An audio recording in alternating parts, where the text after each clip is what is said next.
ാണ് ചോദിച്ചിട്ടുള്ളത്, ശരിയല്ലാത്തത്. നോക്കൂ, വ്യവസ്ഥകൾക്ക് വിധേയമായി ഉചിതമായ കാലാവധിക്ക് പരോൾ നൽകാം. ഏതൊരു തടവുകാരനും പരോൾ ലഭിക്കും. അടുത്ത ബന്ധുവിൻ്റെ ഗുരുതരമായ രോഗമോ മരണമോ കാരണം പരോൾ നൽകാം.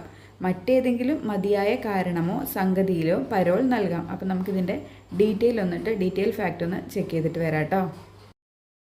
2010 നിയമത്തിൽ പരോൾ എന്നാൽ താൽക്കാലികമായി തടവുകാരെ നിശ്ചിത കാലയളവിലേക്ക് നിശ്ചിത നടപടിക്രമങ്ങളും വ്യവസ്ഥകളും അനുസരിച്ച് മോചിപ്പിക്കുന്നൊരു സമ്പ്രദായമായിട്ടാണ് നിർവചിച്ചിരിക്കുന്നത് കേട്ടോ. 2010 നിയമത്തിലാണ് കേട്ടോ അങ്ങനെ പറഞ്ഞിട്ടുള്ളത്. എന്താണ് പരോൾ എന്ന് പറയുന്നത്? പരോൾ എന്നാൽ തടവുകാരന് കുടുംബാംഗങ്ങളെ സന്ദർശിക്കുവാനോ കുടുംബപരമായി അടിയന്തര സാഹചര്യങ്ങളെ നേരിടാനോ അനുവദിക്കുന്ന ഒരു താൽക്കാലികമായിട്ടുള്ളൊരു മോചനമാണ് എന്തെന്ന് പറയുന്നത്?